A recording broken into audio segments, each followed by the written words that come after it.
rescue one. Sheds hit the fan, we're overrun. Sending boys in the trucks with the 50 cals. Tell every swinging deck bring extra rounds. Hang in now, boys, we're on our way. Don't send them out of heaven before we get a taste. Whoa, cry havoc, let's slip the doors of what you gonna do? And happy Sunday to you folks. Welcome back to the Double S Podcast here on the Heroes Media Group Podcast Network. How the hell are you all doing? Hope you enjoyed last week's recorded stuff, but we're back live this week. Man, last weekend was awesome. Just freaking awesome. It's been forever since we've been out to good old-fashioned derb, and it was beyond cool to get back around people that share the same passion that I do for the outdoors, and just to hang out, chop it up, get out there, and then go out and do some fun fishing, man, on hands down and arguably maybe Colorado's best bass fishery in the state, being Pueblo Reservoir. I had heard stories about Pueblo Res, that you could fish this way, any way you wanted to, this and this. And I'm like, yeah, man, yeah, cool. But pretty much all I had seen up to that point was still drop shotting and Ned rigging, right? That was still what I had seen time and time again. But they're not bullshitting me, man.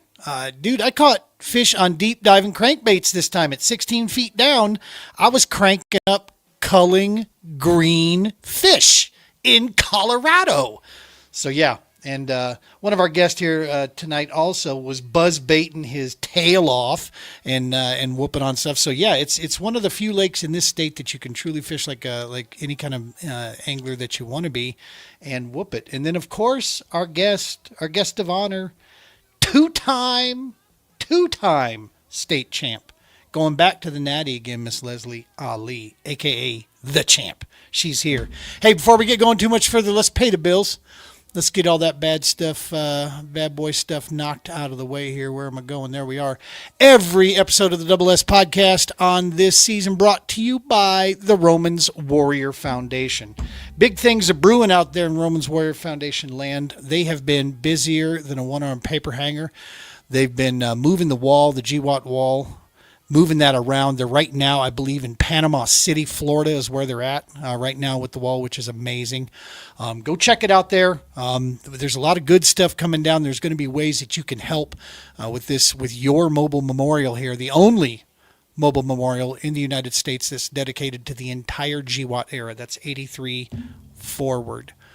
Pretty much my generation's Vietnam, man. And that's because of the Romans Warrior Foundation and all the work they're doing. Hashtag helping is healing. We do our small part in that process as well with the Field Ops Division, man. That's where we got our starts, where all this began. That's what the TPO is set up to do.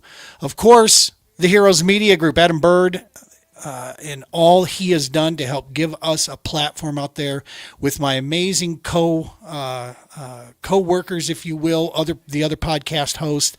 Man, check out the Heroes Media Group. There is something for everybody out there, the podcast that we have out there. If you're looking for resources, if you want an entertainment, from cybersecurity to VA benefits, you name it, man, it's on the Heroes Media Group. So check them out. Go check out all the great stuff there, and we love us some Adam Bird. And of course, HMG Beverage, sister company to Heroes Media Group. You like coffee, you like kick-ass coffee, go check out HM Beverage. My personal favorite is Kickstart. All right, so that stuff's squared. Gonna run some stuff by you folks here real quick. Is Wall coming to Colorado this year? Craig tuning in. Hey, how are you, Craig? No, sir. We're already closing in on the end of October, going into November, and there's been no community yet that has sealed the deal for Colorado to get the Wall in here. But I'll tell you this. I'm going to give you a little secret. My man down south, Brick, has been working hard to put us in contact and get some good conversation going with a VFW down in Colorado Springs. we are going to try our best to see if we can get maybe some municipal support here from the community of Colorado Springs there to see to help the VFW with this and see if we can get the wall into the Colorado Springs area for next year sometime. So first and foremost, we got to see if we can make sure to get it here. This thing's coming from Alabama. These things, this wall does not travel cheap. We just had the trailer shred a wheel bearing on this last run to Panama City, so they're getting repairs done on the road. We're working on a new trailer, so yeah, we'll work out the details, Craig. We're seeing if we can get it in here, and there's a good chance we might get it into the Colorado Springs area next year. So we're Brick's going to work on it. I'm going to work on it. Brian Rome's will work on it. We'll work with the local area there and see if we can maybe a tourism area can help fund the trip to bring us in. Could be super cool. And if we do that, we're going to try to get the Stop 22 in there. You hear in the background here our intro music, Sal Gonzalez. He is part of the Stop 22 Tour, United States Marine Corps vet. And along with Stephen Cochran, we've got just a long list of amazing veteran singer-songwriter artists on the Stop 22 Tour. So we'll see if we can bring some of that in also. Let's see here. Yeah, so we'll get to that other stuff later. Hey, buddy check. If you haven't done it yet, do it. You know of somebody that's out there. Send them a text, send them a phone call, check on them, see how they're doing. As we get to the end of October here, a lot of the tournament season might be over for a lot of anglers out there, but it's still great fishing time. Still a good time to get out there. But above all, it's an easy time of the year to get bogged down in the day to day. So do your best and reach out to at least one or two folks out there. Just check on them, see how they're doing. If you got the bandwidth, man, go grab a beer, right? Go grab some lunch, grab some dinner, whatever. Just check on each other. As we've fixed our tagline to be tight lines, be safe, and take care of each other, that last bit really means quite a bit. Let's make sure we're all doing what we can to reach out. That includes, if you know of local first responders as well, man. Let's see here. What do we have here on the little quick updates? If you guys saw on our social media channel, we had the distinct honor of going to a Westminster Chamber of Commerce event that was business after hours, and it was hosted at the Westminster PD. What an awesome evening. Not only was it a great night to network with other businesses in the Westminster area, but what it was our chance finally to speak with a couple individuals there that are in charge of special events with the Westminster PD. Our hope, obviously, is to start getting some of our Leos there and getting them out on the water at Stanley Lake or anywhere else we can go with them. And just our way of saying thank you to them, right? And so awesome deal there. But on top of it, there was a tour involved. Dude, if you saw the video, they had a flashbang that they fired off out there. The video didn't do it justice, man. The concussion from that thing outside was pretty intense, pretty impressive. And to know that the primary usage of those bad boys are indoors, that's a ton of fun.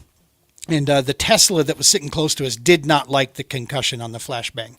It set off the alarm on that and started sending it through quite the routine. Those Tesla alarms are pretty humorous to listen to towards the end. But then we got a chance to see in a rare situation, they took us through dispatch. Man, what a cool setup that was going on in there. And you want to talk about monitor envy. Good Lord. Those things are like they had like 2-3 monitors, and each monitor is like 36 inch, 42 inch, something like that. It was ridiculous. But there's a lot of work going on there. And what we found out is not a lot of PDs have dispatch at the PD.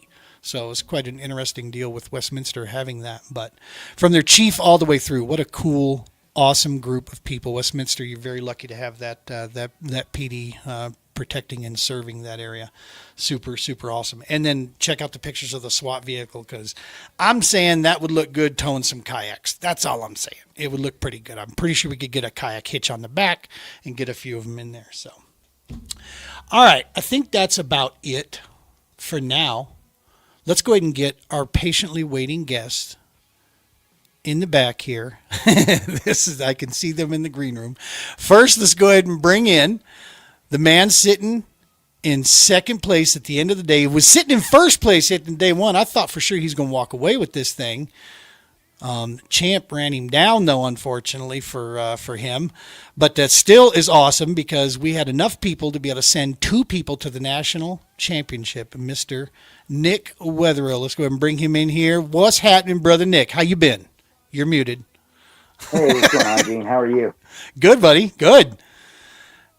All right, Leslie, there you go. And now let's go ahead and bring her in here. Hang on a sec. We'll set this up right. That's right. Let's bring in the champ. Boom. There she is. That's right. Thank you. 2-time champ, Miss Leslie Allee. Hey guys. Thank you guys for joining us here tonight, man. Thanks for having us. Hey, Leslie.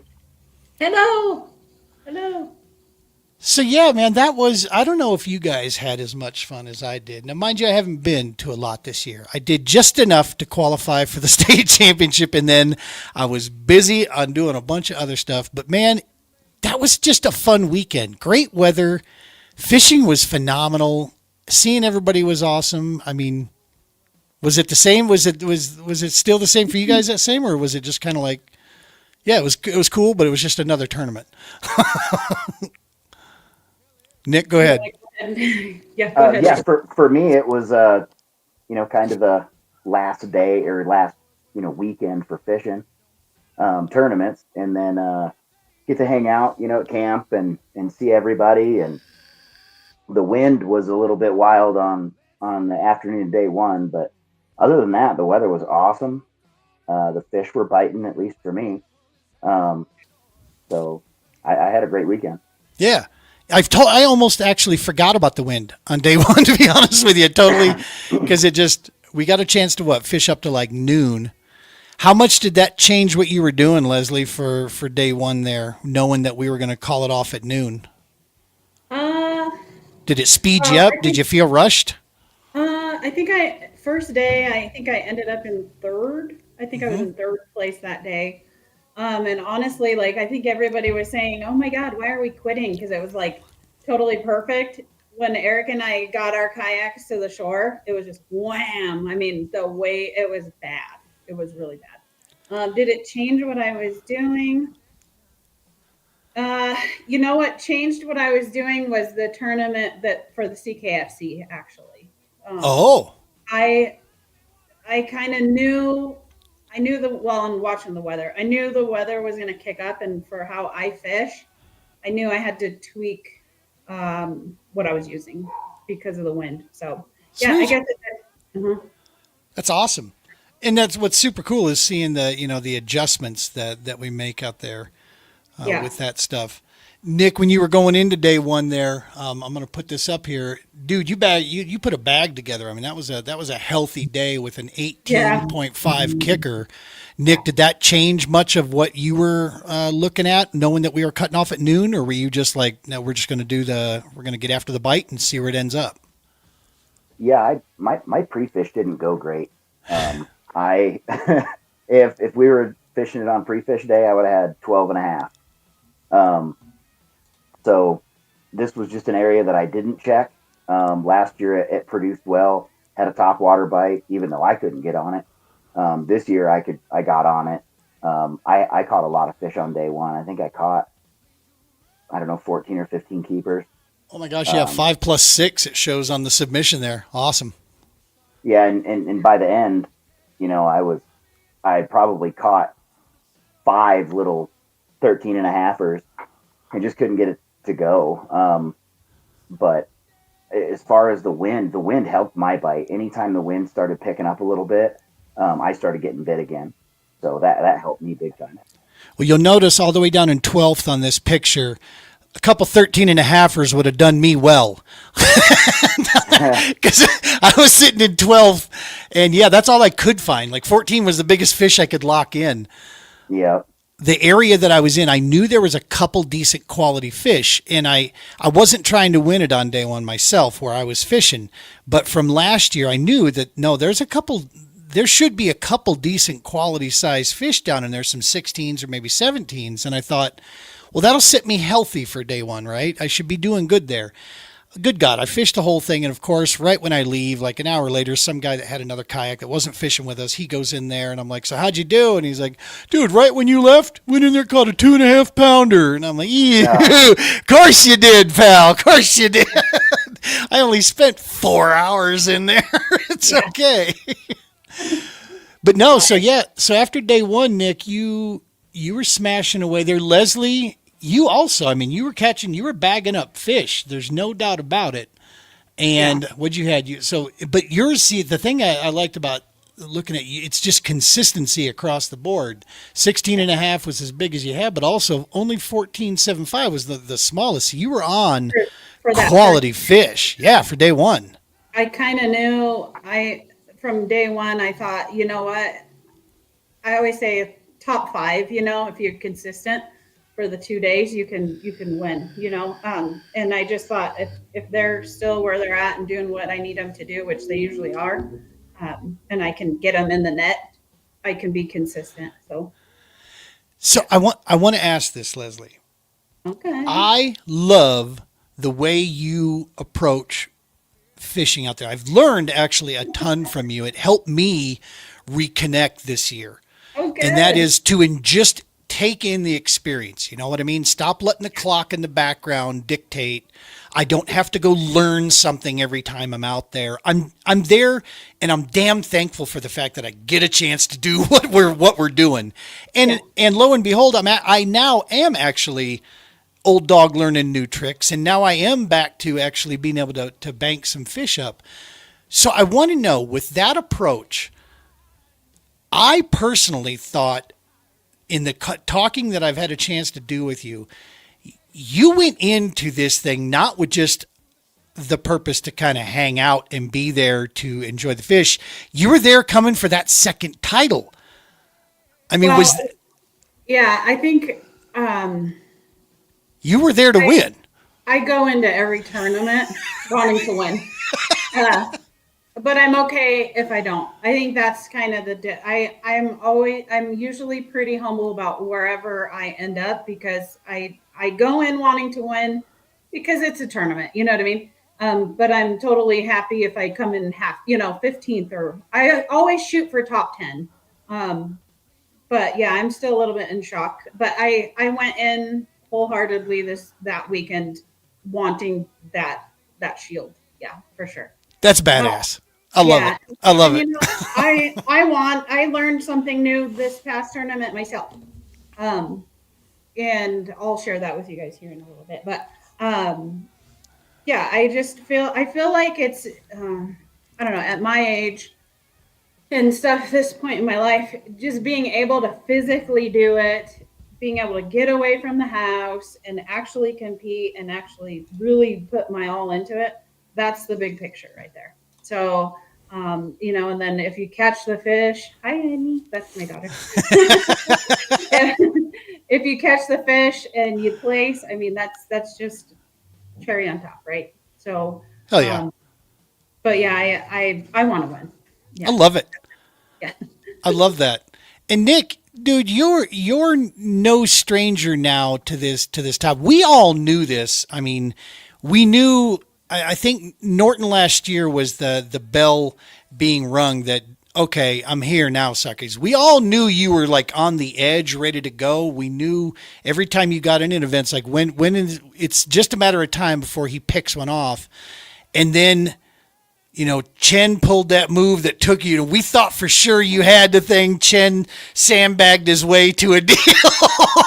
I always give Chen. Yeah, that guy's hard to beat for sure. Chen had he's we love our some Chen Char there doing good stuff, but we knew it was coming, and then sure, lo and behold, boom, dude, you locked it down this year, got that win. Here you are, day one, with a strong 80-inch bag out the gates there. When you went into this, I mean, did you think you were on a winning fish pattern up there? No. No. I mean, I'm glad you all thought I was gonna, I was due for one, because I didn't think I was. But no, I had no plan going in. My pre-fish, like I said, did not go well, so I just went in and fished my strength. luckily got on a buzzbait bite, which is I love a buzzbait bite, so I'll throw it all day as soon as I get bit, and that's essentially what I did. They wouldn't bite anything else for me Wow. other than a jig and minnow. And that was more of a day 2 thing than a day 1 thing. I found that pattern later on day 1, just because I was looking for other stuff and I was trying not to burn that spot down completely. Um, I, I knew I had decent fish. I've never had a over 80 in Pueblo, so I just didn't want to lose it on day 1. Sure. That Well, was what I was going for. Well, and that's the old adage, right? I mean, I've been around this game a long, long time, and one thing I learned way back in the days in the boat tournaments is that on these 2-day tournaments, you can't win them on day 1, but you can damn sure lose them, right? So you gotta make sure that you at least go out there, get that limit in, and just get yourself something decent.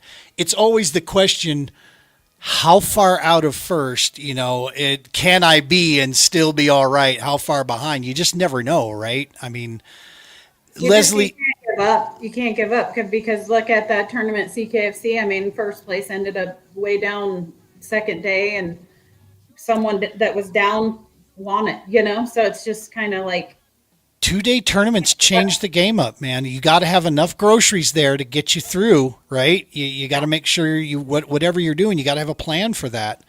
How much, Leslie, did the no practice for the week leading up? Number one, did you dig that? Number two, how much did that change what you learned at CKFC with the fact that you can't touch the water now for like a week leading up? Give us your thoughts on that. I'm the same as I've always been. I don't pre-fish. I never have, never will. And I think the only time I've ever pre-fished is when I joined like a multi, because it was before the bass or something like that, and I joined both tournaments. But I think it actually clogs my brain a little bit and skews what I'm going to do the day of. I just want to go in fresh, and I just want to, I always look at color of water, temperature, structure, how high is the water, how low is the water, temperature outside, and wind. And then I make a plan. You know what I mean? Now, if I don't know, if it's a brand new lake that I've never been to, I kind of like to go around and look around, but I don't really cast, and I don't really try to catch fish. I just kind of scope the lake out. Yep. That's just my way of doing things. Back in the boat days, most of our time, at least those of us who had started to travel and do this, most time was seat time. Eating a peanut butter and jelly and looking at side scan, right? And we're looking for brush piles, we're looking for logs and laydowns, because that doesn't move, that doesn't change. Fish change and move, right? But Yeah. you're looking for seasonal, kind of what are they in? What's the game are they in? And every now and again, like if you got there early, you'd do a little fishing. But yeah, the days leading up, there wasn't a whole lot of fishing. It was more just scoping things out. What I found is with the kayaks too, it's ramp access when you're going to new places, but with Pueblo, you kind of know what you got, right? Yeah. You know what's Exactly. there. Literally, I got there on Friday myself, and I drove to N1 Cove because that's where I wanted to launch. And what I noticed about it was I forgot how damn muddy it is down here. It's real muddy, and the water was ridiculously lower than what I thought. I was like, yo, that's like 20 foot down from where it was. I'm like, wow. So a lot of what I wanted to fish wasn't going to be in play. So it's like, well, what the hell? That's our game plan. Let's go for it. We're just going to see what's here. And yeah. But And I think that's neat when I always try to, share that with others that are fishing kind of the same place or the same place often, is when the water is really low like that, take a sit back and look around you. You know what I mean? take photos, soak it all in, because when the water's way up, then you know what you're doing in that area. Like, get to know your area really well. dude, Horsetooth. Yeah. Get up there in November and drive around that thing and look at all of the boulders and the rock piles that are about to be covered in water come April and May. Yeah, you'll find all kinds of underwater smally structure out there. Unfortunately, they're all 9 inches right now for some damn reason. But I haven't been out there in a while. yeah, it's been a hot minute. Yeah, that's that much is certain. Nick, so when you launched, you were way up northwest. Yes, is that where you guys went? No, I was South Ramp. Oh, you went South Ramp. Yep. Outstanding. I was in. I think it's called Boggs Cove. It's right there off of the South Ramp. So you go off the South Ramp and just take a left all the way back. That's where I was day one. The whole time awesome. Day one. And that's what I love, the fact that here we have any part of that lake. So you're down south, Leslie's up north. I'm not sure where it was. Brian White, was he down there with you or was he up west? I think he was south. He was south as well. South. Yep. And then you had Alex, Eric was up there. So yeah, north and south both in play with 75 plus inches, because now Flanagan's in 6th at 75.5 on day one. And I know he was up northwest up there. Yep. He went to Turkey Creek. Yep. Same with he was up there with Jason Bricklin, my partner. Exactly. So we were all in really different places. And all doing very different things. And that's what I love, man. This is in my opinion, it's the only reservoir we have that is that you're capable of doing things like that on. I don't know. Maybe there might be another one out there, but I haven't seen it yet. So that was, I was fishing grass, which that normally is not my choice, at all. But with your buzz I bait? was fishing grass the whole time. Yeah. And I was on the flat, you know what I mean? That's awesome. Sometimes I go toward the dam, but I actually didn't go that way this time. I was going to say, I was down by the dam and I didn't see on day one down there. I thought for sure I would. So I was actually planning to circle out. If you came down, I was going to circle out to kind of get out of your way and let you go there. Cause I saw the standings there going, okay, well, yep, someone's doing a hell of a lot better than I am up here. So I'll maneuver. Yeah. That's awesome. So we get through day one, the wind blows in, we have an awesome, expensive, but awesome dinner over at the local place, Buckshot, I think was the name of the place there. Oh, fun. You had Eric making you dinner, right? Oh yeah. He cooked me up. Yeah. That's awesome. What'd you make me? Wendy's. Yeah. Wendy's, nice. Yeah. Nice. Yeah. Bad idea. Okay. I was gonna say, you poor girl, caught in the hotel room with old Freckles and Wendy's. It makes for entertaining reads on Facebook, though. Yeah, they are the best reads. It's all very true, you guys. I'm sorry, but it is. He is a wordsmith, I'm telling you, and it doesn't matter the topic. It's poetry in motion there. Yeah. Uh-oh. Hang on. I believe he says, excuse me, it was Chick-fil-A. Oh, yeah. No, you're right. It was Chick-fil-A, you guys. What do we have here? Fishing with Flanagan. What's up, buddy? There. Howdy, Hammers. Can't wait to see what these two do in Knoxville. That's right. So it is coming to Knoxville. It's awesome. And then what do we have here? Tuffy. I'm not sure who this is. It says, what's up, teammate? I'm not sure who Tuffy is, but what's up? Appreciate you tuning in, man, on the YouTube channel. Yeah, I'm not sure. He's a teammate to somebody. Must be. Maybe it's Bricklin? No, not that I was aware of. Oh, it might be. Look at that. It's an Arkansas. It is Justin. Okay. Yep. Is Tuffy the name of that pig that Arkansas has as their mascot? Or I'm sorry, boar, warthog, Pumbaa with teeth. No, I'm asking Justin. I don't know my partner well enough. Right. That's what it is. What it is. This must be his YouTube channel. It's Tusk. Oh, Tusk is his name. Gotcha. Okay. Pumbaa with bad teeth. Gotcha. All right. Cool. So where were we going? Yes. So get through that day 2. We're going to have a full day here. I'll share mine because it's less consequential or important. Then we'll get into yours. I literally didn't know where in the hell I was going to launch until that morning. I sat in my truck eating my hard-boiled eggs and my yogurt having my breakfast at like 5 in the morning there in my truck with music on it. I'm like, is it south or north? I know I'm not going back to the muddy N1 Cove again because that just didn't produce. And so literally I'm like, you know what? I know more about north. I've only been down south once or twice, I think, at our Veterans Day deal last year, Nick, that we were at. That was one of the few times that I've launched south. I just don't know enough about it. I don't have as much stuff marked down there. So I'm like, you know what? I've got stuff marked up north, so let's go that way. Kind of had an idea where other people were at, and I was like, you know who's not here? Brother Kenny. And I know where Brother Kenny fishes up here in the marina area. He goes back to the hole back there. So I'm like, I'm going back there.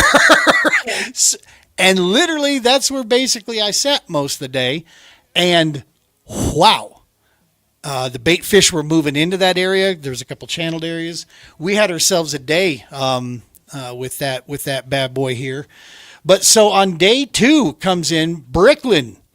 I don't know where Brick, if you're still watching, where did you launch on day 2? But yeah, it was a kind of a change up. Several of us said we felt like it fished better, but now did you guys not feel that way? Was day 2 harder for you? Nick, let's start with you. Was the buzzbait bite still down south for you, or what'd you do to attack day 2? So starting out, I went back and did the exact same thing. I just went and hit my high percentage spot. Got back on a buzzbait bite, and everything was going great. I was catching fish every other cast. And then I had to start fixing the buzzbait. I no! Burned the front of the rivet off. So I couldn't get it to run right. So I'd fixed it a couple times, caught a couple fish on it. Day 2, I caught a 16.5, and I was kind of getting on a roll, and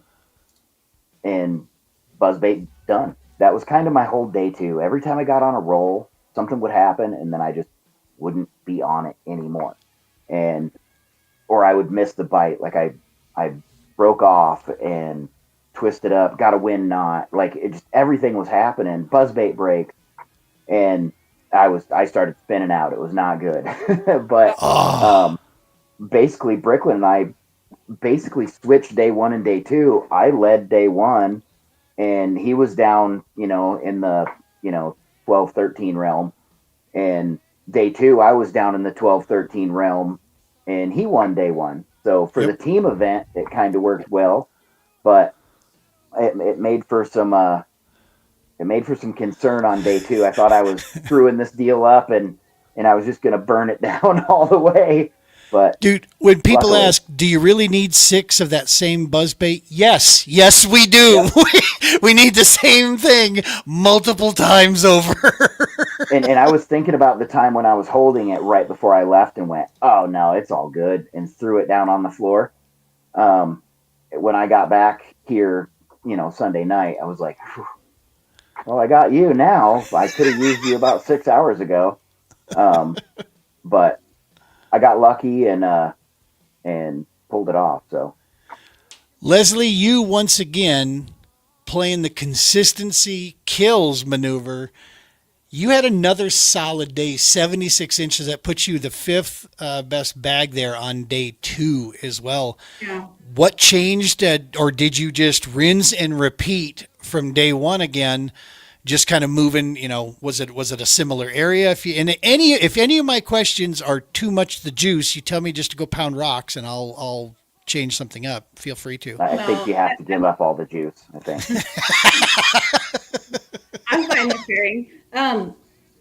Day 2 actually was slower. I don't know if it was colder, actually, if I remember right. I was actually very cold that morning, and my fingers weren't working very well, when you're trying to tie on. And I always have a towel on my chair because I'm a girl, you know what I mean? And you got a little pony or whatever, but I put it over my legs. I was like cold. It was freezing. I didn't get my 5 until it was almost like 10 o'clock. Oh, whereas wow. As day 1, I had 5 by 8 or whatever. And so it just started off slower. It was colder, and the bite was a little bit slower, but it just turned out to be a really fun day. I think I shared with you at the awards or whatever. My daughter calls me, I have my earphone in and I'm going around this corner and I hear, the Mexican music playing, this family's out there setting tents up or whatever. And I'm like, kind of like, just kind of going around and looking at everything. And I hook up and I'm like, oh God, you know what I mean? This is big, and in my heart, I'm thinking, this is what's going to put me close to first. I have to land this, you know what I mean? And so I tell my daughter, hold on, dear, hold on, you know what I mean? And she's okay, and so I'm reeling it in and I scoop, I get it in the net, and that elated feeling when it's in the net. And I sit back in my seat and I look, I turn to the left and there's this entire Mexican family. I mean, grandma, grandpa, kids, dad, cousins, and they are cheering me on. You know what I mean? And I had no idea they were watching me the whole time, so I had my earphones in. And I sat back in my seat, and I'm not gonna lie, at that point I thought, this is my day. You know what I mean? Nice. So I took the hook out of its mouth. That was my 17.25 actually. Uh-huh. And I get probably 5-10 feet from the shore, and I hold it up, and they're all clapping, and then I turn around and I put it in the other hand, and I'm clapping. There was a little baby boy, and he's like, Senorita, and I'm like, yeah, this is my day, and I'm measuring it. I don't even know how to explain it. It made me so happy. That is so cool. Yeah, and I've never had that happen before. You know what I mean? Nick, did you have any fans where you were at? Did you have a family? Me neither, dude. Me neither. I couldn't believe it. It was they were so happy. None of them spoke English. We couldn't communicate, and I was like, I'm in a tournament. They have no idea what I'm saying. Smile and nod. Yeah, and I forgot my daughter was on the phone. I'm like, oh my God, I think I just caught the winning fish. She's like, what? Yeah, it was a lot. So when I tell Eric those stories, he's like, you're doing what? You're on the phone? You know what I mean? That do. is so awesome. Yeah. Well, So and Eric called your win that morning too, I think. Yeah, he didn't did. I'm telling you what, if this was a manifested weekend, it was, because our buddy Brian White the night before, when he said make the identifier Ned, and I looked at him and I said, you just called it, dude. You just made it happen. And then Eric did his video. I didn't even watch that till on our way home. I didn't even know he did that. Yeah, that's just the way it is. So, and I found this too myself, Leslie. I don't know if I tried, I have actually, believe it or not, somewhere somebody's going to fall out of their chair. I have no problem. I have no problem drop shotting now. It took me a little bit of a year to feel comfy with it. I have a special rod that I use because I don't like messing up too many of my other rods with drop shotting. So I just have one special rod that I use. And I tried to get the drop shot to go, and it just didn't seem to. Ned was the only thing of the finesse baits that I could get to really be reliable to strike. And that's, if memory serves, that's what you were killing them with. Yeah. I always stick to a couple simple presentations. I can use a frog. I can use I can do all those things, and I have done them. Trust me. He's shown me every sort of thing you can think of to use, but I just really enjoy fishing these certain things. That's the most Leslie story ever from Flanagan. That is so awesome. I always start. We've talked about this at the ISE or whatever when we did our bass presentation. I start off with I like unpainted jigs. I just do. Yep. I feel confident with them. I'll throw them, and I have. I'll start with it depending on the color of the water and the tent. I'll start with either my darkest, or my lightest, and I know right away because I feel like I know where the fish are at that point, you know, like I can have a feeling. And then I know if I get bit right away, that's the avenue I'm going with. And if I don't, I go from dark to light with the bait, but I don't change my presentation Nice. because I'm confident in them. You know what I mean? That's huge. That's huge. And it works for me. Now this tournament was a little bit different for me. I've never had to do this before. The CKFC tournament that I fished, the first day I came in second. And the second day, I kid you guys not, I lost in the very early morning 6 to 7 big fish in a row. And it bothered me. I mean, I think I ended up in seventh, but I'm telling you, I was telling Eric on the way home, not bragging, I would have won. I would have won because if I would have landed those, and I said every single time I brought them up, they jumped and spit my Ned. And I've never had that happen before. I keep my rod low. You know, I do everything I did everything that I have always done. And I lost 6 to 7 huge fish in the morning. Dang. And it just ate at me. And so, of course, I'm picking his brain and all this stuff. And what I needed to do, I'm going to show you guys this is my tackle box. This is my only tackle box that I use. So what I needed to do, let's see, where is it? I was going to say, wait, I'm sorry, Leslie. Did you say that's the only tackle box you take out there? Yeah. Okay. So this is like Yeah. Can you say that? Yeah, Nick. I'm paying attention. Look how short it is, right? Yep. So what we figured out was it wasn't sitting at the bottom long enough. It needed to be heavier. And then on top of that, they were eating the bait, but not all the way, if that makes sense. So by the time I would get it up, it would just, you know, and spit it out. And so my awesome husband. I was going to say, Freckles went to work, didn't he? He did. And I posted actually my bait. It was a joke. I said my husband's flirting with me. But those were they were actual baits that he created or that he made for me. So you can see the difference. I don't know if you can see the difference there. Yep. Much longer. Yep. And Longer I'll shank. tell you what, I didn't lose one fish this past tournament. So it's heavier, and then the shank much longer and a heavier wire. So every fish that took that, and I waited a little bit. So normally when I feel it, I'll set the hook. I actually made myself wait a couple more seconds and then set the hook. So it was all about getting them to take the whole thing, you know, in their mouth. So I'm going to be sending a text here shortly after the podcast to old Freckles. Yeah, and I'm going to be putting an order in for those long shanks Neds you got there. I lose one. I'm telling you guys, they didn't spit one out. I love it. Yeah, but it's those sorts of little things. Like you said, you learn something every time. And I lost big, but I learned big. You know what I mean? Like through that loss, I learned what I needed to do the next time. So you take one terminal tackle box with you and a bunch of bag of Neds. That's my box, folks. That's my box. Yeah. And I have a couple of bags of plastics. I have moving baits and I have, you know, swim baits, all that stuff. They're in the truck. I mean,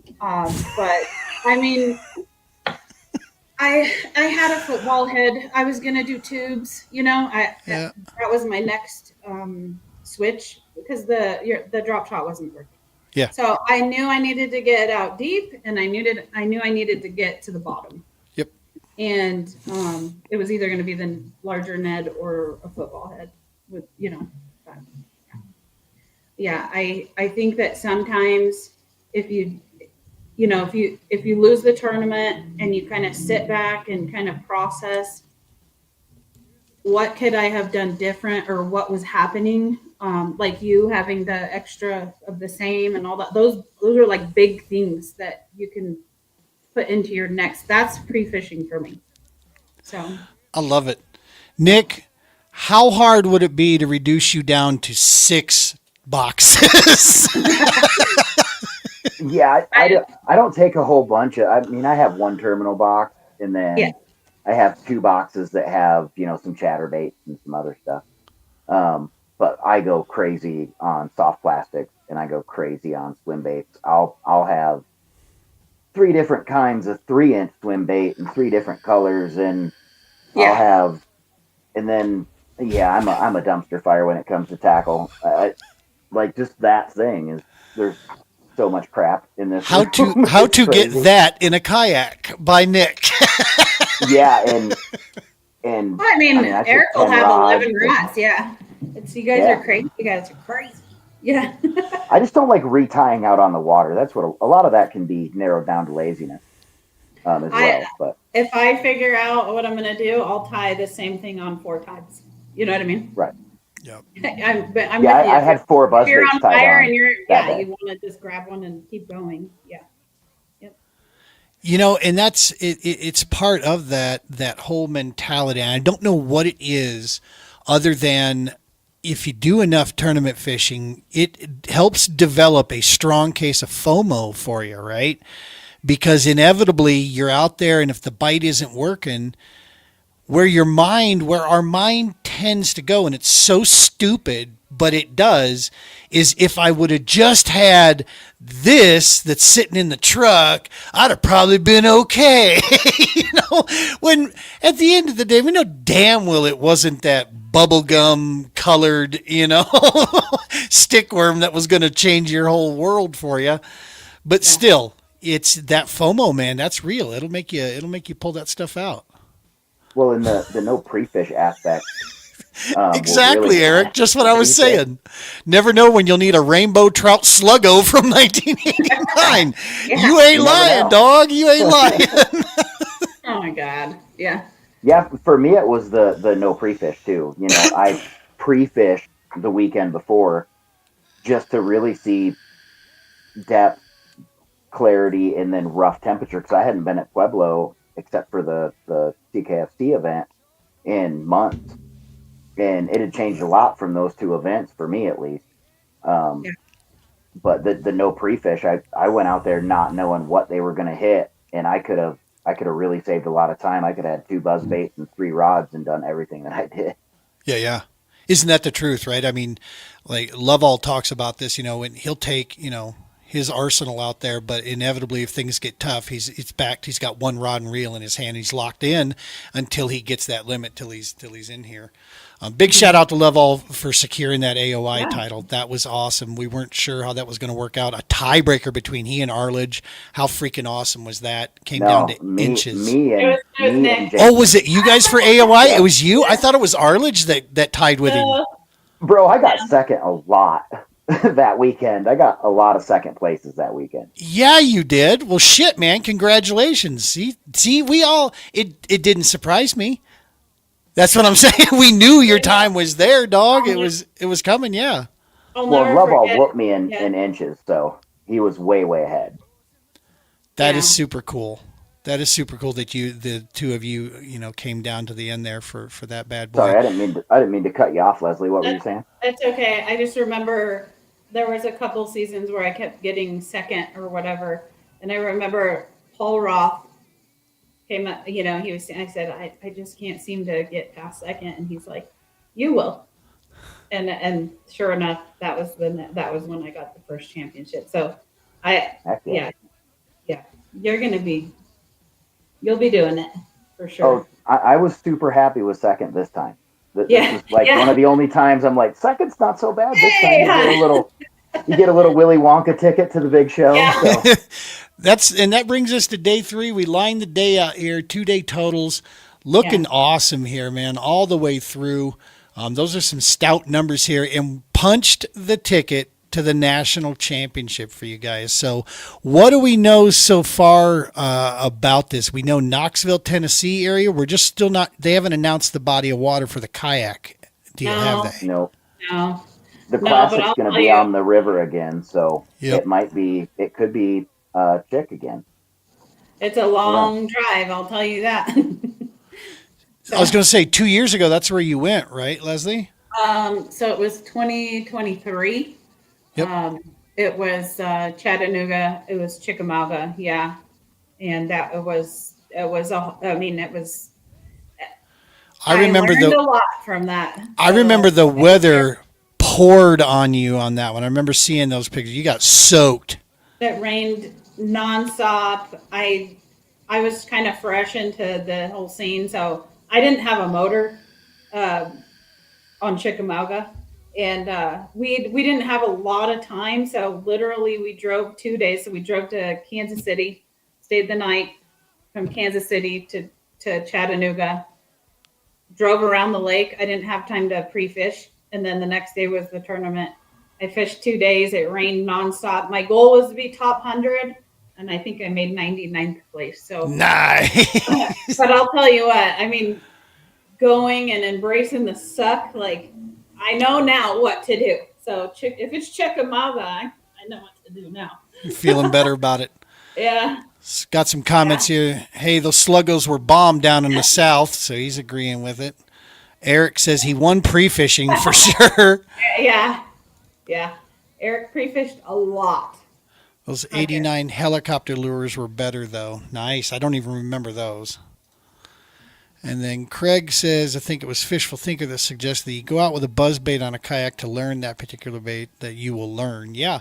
There's no doubt about it. If you want to really get into a new technique, just make sure it's the only thing you take with you and just force yourself to fish it. And go through that for sure. I do remember those days. I don't do that shit anymore.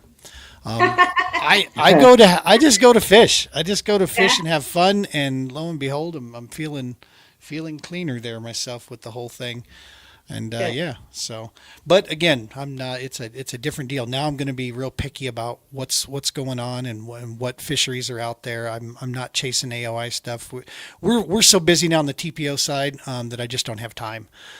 We've got weekly engagements between TPO and the Heroes on the Water stuff going on, so we're constantly out on the water, and we're still trying to put that stuff as a primary. But Nick, have you ever fished out in the Tennessee area, that whole TVA, that area? Have you ever fished any of that stuff? Nope. I've never fished Tennessee. I've only been to Tennessee one time in my life, and I was like 15. And I definitely didn't go there to fish. So I'm going to be going in completely blind. I plan on getting there hopefully 3, 4, 5 days prior. Nice. Get some launches and some areas figured out and start breaking down the puzzle. I've been on, Google Maps and whatever all around the Knoxville area for the last week, just trying to figure out every body of water in the area to see where it's going to be. I was hoping they were going to release it this weekend, but I'm looking right now and they did not release it yet. No, I wonder. Yeah, I hope they do it soon. Yeah, the schedule for 2026 is not up at all. What do we have here? We got Straws. What's up, champs? There's our beloved tournament director for the CKB, Mr. Straws. And then you also have, great job, you hammers from my homie, Mr. Jason Lovall. Jason, you running down the highway right now, buddy? How many you got behind you? 3? 2 or 3, something like that. He's a madman. Oh, you got the pooch. Nice. Shelby. I was like, what is moving on that screen there real quick? Good stuff. So yeah, man, it's, Leslie, you can speak to this as well. It's my wishes for you both is, number one, first and foremost, safety. Go over there, fish, have a blast, and take it in, man, because being around the Classic, I will say I've been to I was at the very first Red Crest ever, back in my boat days. I had just moved over to Team Nitro there, and so I had a chance to rub shoulders with the KVDs and the Edwin Evers. Actually, sitting behind me is an autographed hat from Edwin Evers from that day, from the very first Red Crest. KVD was there, Timmy Horton, all these things, and it was awesome. But I got to tell you, I went on a media pass a couple years ago to the Bassmaster Classic to cover the kayak stuff, but then I had a chance to go to the Classic itself and walk around. There's no comparison, dude. The Classic is just, it's on another level. It's just the aura, the buzz around it. Yes, if you take a couple $100 with you, you can spend it faster than you realize there because they've got some great deals. You'll be trying to find ways to stuff rods, as a carry-on on a plane ride home because you can buy rods cheap there. And it's just a cool, and that's what I hope you guys do is take that experience in, man, and just, for sure, don't let anything that happens in the tournament deter from that because it is an awesome, awesome deal there. I personally think, number one, I think you two are gonna do just fine. Leslie, you keep fishing the way you fish, and Nick, you fish the way you fish, and I think you'll be surprised at how well those Tennessee waters line up with both of you, because there's just so much there from grass to ledges to structure, you name it, you can play with it, on some of those waters. It's amazing. I'm excited. Yeah. Yeah, they're like Flanagan said, the advantage of that early entry, you get to the Classic Expo on Friday. Yeah, for sure. Oh, okay. That's cool. And hopefully we find out. Hey, thank you, man. Appreciate that. Thank you. Oh, yeah. Well, hopefully we find out by the end of this month here where it's going to be, right? Yeah. There's only so many bodies of water. What is the Classic on? What body of water are they holding the Classic on? Tennessee River. So it's on the Tennessee River itself. Yeah, Okay. that's what they have posted, is that they're doing the Tennessee River. When they did that, they went out of right at Knoxville in 2023.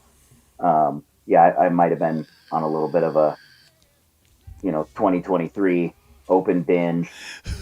All the Damien Tao stuff and all that cruise down there on 23. I've watched all those videos again. Just start getting any kind of information I can get right now. Obsess much. Yeah. Oh, it's bad. Yeah, it's bad. If they do Chickamauga again, that there's no way to explain how massive how it is. You can't. It's like Colorado. It doesn't even. It's like a little finger of that. Like Pueblo is like a little finger of Chickamauga. Yeah. Like. Absolutely. Yeah, I think they said something like they had like 64 launches or something like that. Yeah. You get a little map and it'll be all these dots everywhere, and you're going. And there's like 4 or 5 in Pueblo. Yeah, right. There's like 2 ramps. Yeah. I was going to say there's 2 ramps and a few places you can drop a kayak in type deal. We drove and drove and drove and still didn't get to see most of it. I mean, so it's good that you're mapping, and it's good that you're going to go early, and like we learned all that. Like you have to have time, and not only that, you're dead by the time you get there, so you need to be able to rest, a little bit, and take rain gear, all that. I'll tell you that long of a trip, break it into a couple days, right?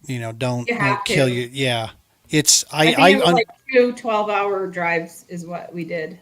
I pulled Pickwick in one sitting by myself, and that was the dumbest thing because I spent the next 3 days fishing Pickwick in just this haze. I was just, I could not recoup. Not worth anything because you can't function. I couldn't recoup from the 18 to 20 hours worth of driving, straight through. It's just like, I feel like I'm just hung over is all it felt like. Just tired. Yeah. Yeah. So definitely split it up. And if you got a road mate, definitely do that. It's so fun too, Nick. When we go register, you're going to love it because you're going to see big names, and it's just crazy. You'll see the trophies and the tournament director. Yeah. Everybody's there. It's so fun. Oh, and this is also something I learned. I don't know who I learned this from. You have to take 2 boards with you. Take 2 pitch boards with you, and get them certified. When you get them measured. Yeah. Mm-hmm. Just in case.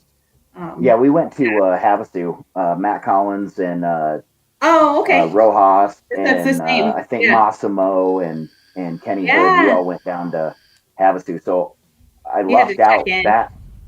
Yeah, you learn so much just going to an event that big because they're so different. They have rules that we don't have. It's gonna be fun. We're gonna have fun. Yeah, I can't wait. I'm so stoked. That's awesome stuff. So real quick here, Leslie. Because we are improving our journalistic skill sets, I was telling Nick about this earlier. we've done a little investigating into the champ, 2-time defending state champion. We did a little investigating, so bear with me a sec here. Okay. Yeah, we're gonna share a couple things here, or maybe I'm not. Hang on. Oh, great. Okay, I think I know what I need to do here. And pull those. Yeah, so here we go. Okay, so I'm gonna share just the screen instead. Let's go Dear God, to did you guys make entire screen. Okay, so we got that. What we have here, folks, your 2-time defending champ. Is it? There it is. We have for you the very first bass that Leslie ever caught. Yeah. Right there Cool. was shore fishing. Yeah. Yeah, we were just dating, huh, dear? So he's like, hey, want to go fishing? Sure. Look at this gangster look. If you guys were just dating, no one. Look at this. She's just like, sup, playa? Boom, here's a bass. There you go. There you Eric go. had no chance. He had no chance right now. Yeah. No, Putty. he just handed me the casting, and I had a spinnerbait on it, and I was just knocking it off the tree stumps, and there you go. Oh, we went night fishing too. There you go. Yep. Yes. Well, bam. Look at that. Memory lane, dear. I don't even know if he's down here. That was awesome. That was illegally going into golf courses. That was fun. So just so you know, Yeah. Leslie, Yeah. he was my source for these pictures. So. Are you creeping on my pig now? No, but I look at Freckles behind. You had him. You so had him locked up there. That's great. Nice. Yeah, that's Now horseshoe. he did have this tank that you smashed. Dang. Yeah, look at that smallmouth. That was my first smallmouth, right?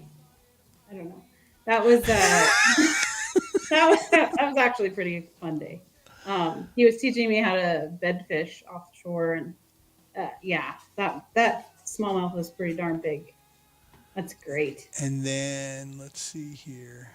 Yeah, I think that's the memory lane here. Of course, let's throw this up there. CKB State Champion 2025. The wind was starting to pick up a little bit there. I do remember that a little bit. Yeah. Yeah, that was so great. I was kind of in shock. Actually. That shield is like half the size of you. I know. I always tell Eric. I think everyone thinks of me as one of the dudes, but I'm like 5'2". And this is a great shot. Yeah. Looking lean, mean fishing machine, Nick. I love it. Looking good, I don't know buddy. about lean, but I do like to fish. That's for sure. That's great. Now these I are was some definitely great going shots. for that shield. Let's not get it twisted. I'm still Right. while I'm excited that I get to go, and I met one of my longer term goals sooner than I thought. I still wanted that damn shield, and I still wasn't going to try and give it to you for free. Right. So she definitely came in and kicked me in the teeth and took it. So. Yeah, I mean, it's not like we weren't on the kayak going, "I'm coming for you, sucker." No, not like that. No, that's one of the nice things about CKB is no one is really like that, but we all know that if you do beat people in this club, you had to go earn it, right? Because they're not going to roll over for you and get out of your way. I mean, I might move a spot for somebody that I know has a chance, right? Just out of common courtesy, because I'm hoping when the shoe's on the other foot, they do the same for me, one day, that whole, scratching backs. But yeah, no, it's not one of those things. And I'm not even a contender anymore with that stuff. So but it's cool to know when you do well against that field, you had yourself a day, right? So I was telling awesome Sharon stuff. at the end of she says, "How was it?" And I was like, we were all fighting for our lives out there. You know what I mean? We were all jumping and hopping and dropping. And I was just like, when I came around the corner and you were standing with Brian White and you put your hands up, I thought, oh, dang, you know? Well, no, I was like, yeah, awesome. Yeah. You killed it. I know, but when you did that, I looked at Eric and I'm like, no way, you know, like, because I swore someone was sandbagging, especially Chin Char.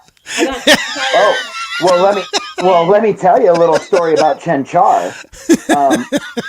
With about an hour left, Chen and I kind of ended up being in the same cove. I see Chen catch a fish.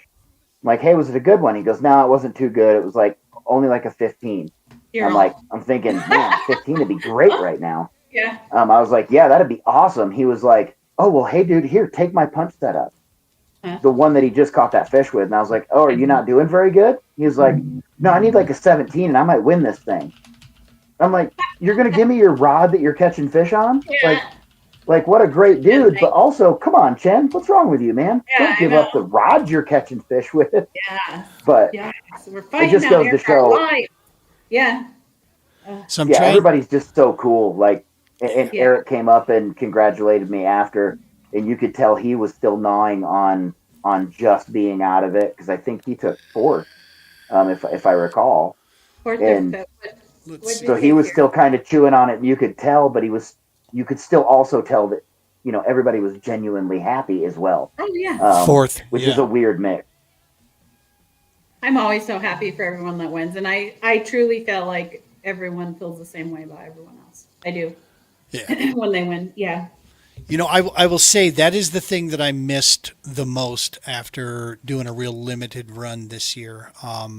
It wasn't competition. Like I said, it wasn't that anymore for me. I've spent a lot of years doing that in football, football and hockey and competing. So when fishing, started to compete with fishing, that doesn't drive it for me anymore. What I missed the most was just being around the people. So I the awards there, I kind of sat back and just kind of took some stuff in and just listening to people chat and watching the thing. And yeah, that part I do miss. I miss the camaraderie piece.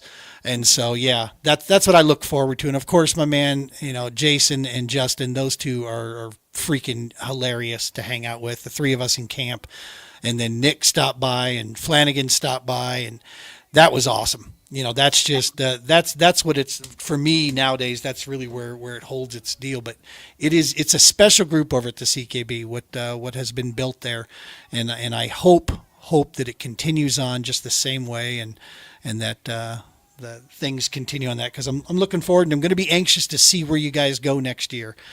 For the first time, I won't be joining the meeting there, just because it's with us kind of stepping back from that.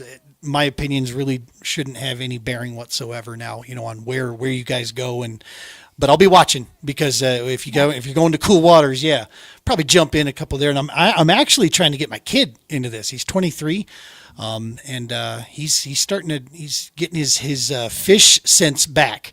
He used to be on the back of my boat a lot, and so if we could throw him in a kayak and get him out there to come out with you guys, I think that'd be a ton of fun. Oh yeah, for definitely. Sure. Well, listen, you guys had a freaking awesome season. Nick, I apologize sincerely I was thinking it was Arledge. Screw Arledge. No. Well, it was. He had a hell of a season too. Matt Arledge is going to win a bunch of stuff. Like, that's a pretty safe bet. He was in the lead for most of the year. That guy's just ridiculous. He's such a good fisherman. He's super consistent too. Yeah, for sure. And I think that's why. But yeah, to know now that it was you and Lovell down there, to realize that just makes my heart smile, man. That's so awesome to see you guys out there just whooping tail like that on the consistency level over and over again. AOI title, Allee, is it in your future? I hope so. I mean, I always try my best. So I know we actually didn't do a lot of the tournaments for CKB this year. We did just enough to do the championship ourselves. It just didn't work out with the schedules, And I have to think about it too, like it's two of us, not just one of us. So that kind of plays a little bit different when both of you have to register and both of you have to, take off work, and it's a little bit different. And you guys don't have any kids at home anymore, though, do you?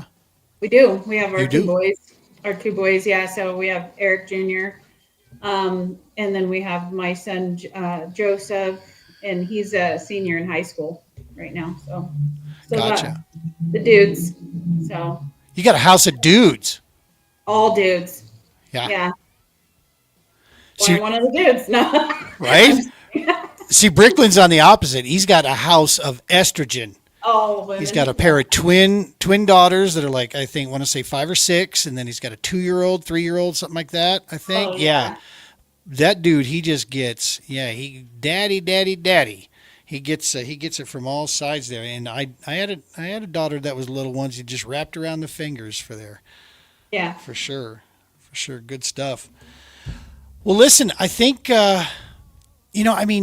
all the great supporters out there. Is there anybody you guys, that we didn't mention here that you want to make sure to throw a shout out to here? Nick, have I forgotten anybody along the way here?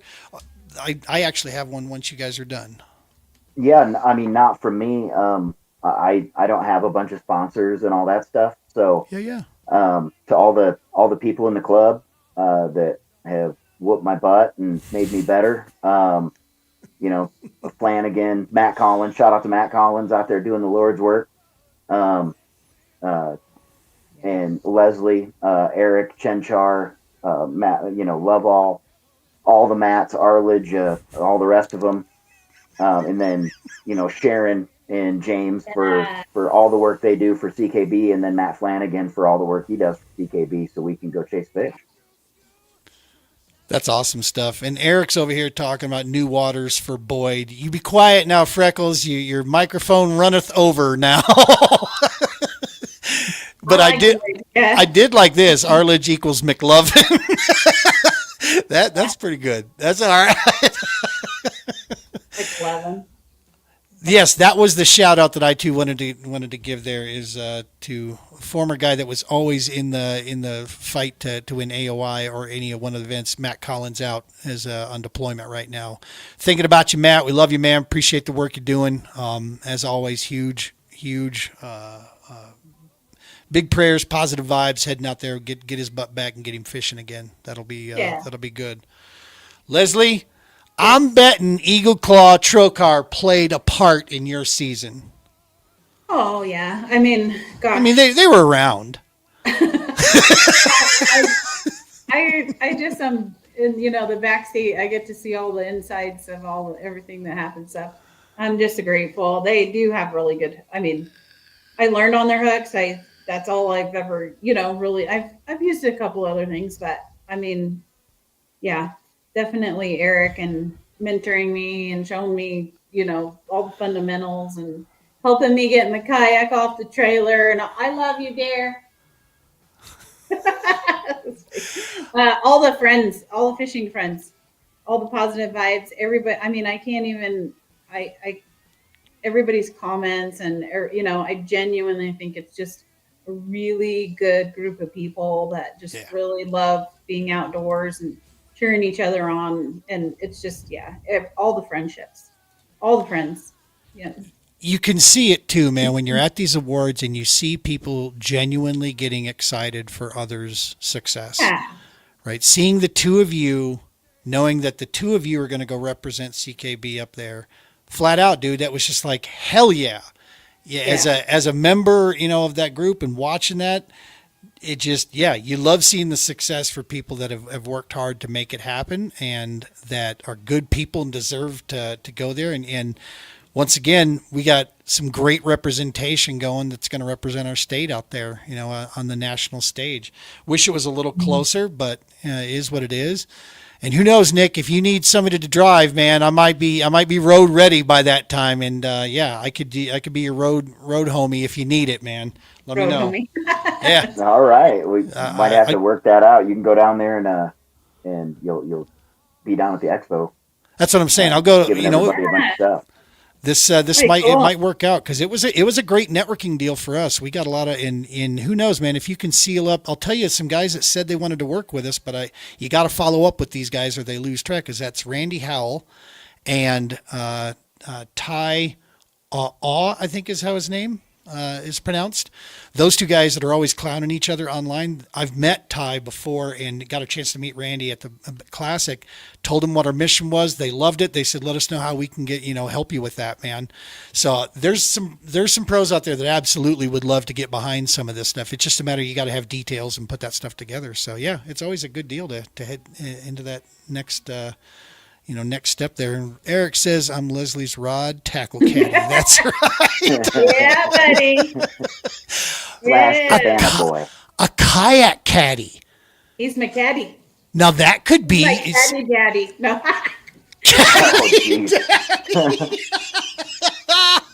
Oh yeah.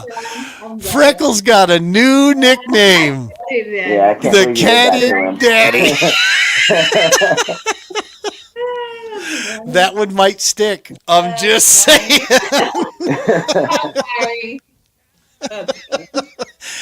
All right, guys. Well, listen, we've gone over the witching hour here. Awesome stuff. I can't thank you guys enough for taking time out of your Sunday evening to come hang out with us on the Double S here, dude. This is super cool. It was awesome seeing you guys. I can't wait to see what you guys do next on this. As it gets closer, let's circle back here as once you guys know kind of where it's at, and maybe sometime in January, February range, get you guys on here and see where you're at. See if you've gone blind on maps yet, Nick, and you're searching because that'll be like 4 months in. Yeah, I'm gonna do a lot of map searching. That's for sure. Awesome stuff. Thank you both so very much. You guys take care, and hopefully, if you're fishing over the wintertime, please be safe out there, and because that's silly stuff on the ice. But well, congrats, Leslie. Way to go! And I'll see you in Tennessee. Yes. All right, thank you guys. Let's go put up some numbers. There you go. Let's win. Let's do manifest it right now. Yes. I'm down for another 1-2 finish. I'll allow you to take first as well. Let's do it. You do the mapping, and I'll make some boards. I'll make some manifestation boards. Perfect. Yeah. Good at going in there with some voodoo, y'all. You got about to put it down. Hey, I'll take whatever luck I can get. That's right. Yeah. That's right. All right, guys. Well, thank you very much. You guys take care, and we'll be chatting with you soon. Okay, see you later. Thank you. Alrighty. Have a good one. All right, folks, that's going to wrap it up for another episode of the Double S Podcast. Next week, next Sunday, we will be live. I'm working on a special guest here. We're going to start as we enter into the winter time. We start to get these shows stacked up a lot more. As we run through the summer and into the fall here, a lot of times we kind of, this stuff is on the fly a little bit for us to make sure that we have this. But then the week after that, we're heading to the Big Bass Bash down at Lake of the Ozarks. My first time going to this amazing event put on by Eco Fishing Shop. One of the coolest events that you'll see. It's one event that they put on. They don't do any other, no series or anything. It's just one big monstrous event where they give away like a $50 bajillion worth of kayaks and equipment and gear and tackle, and serve you a bunch of great food at the deal. It's just an amazing event, and for the past 2 years we've been unable to attend that because of scheduling. But this year we scheduled it in. I batted my eyelashes to the wife, and she's given me the green light that I can make that run there. So we're already prepping stuff. So that one will be recorded that Sunday. Or who knows? Maybe we shoot live. Actually, no, we'll be on the road coming back here. So, yeah, that'll be recorded. But next week, we'll also be live as well. So we'll have an announcement for you in the middle of the week. With that, as far as who the guest is going to be, I think, we got all the announcements in. I think we're going to go ahead and wrap this up. As always, we say tight lines. We say be safe. But this big one, man, remember those buddy checks. And above all, take care of each other out there. We'll see you next week, folks.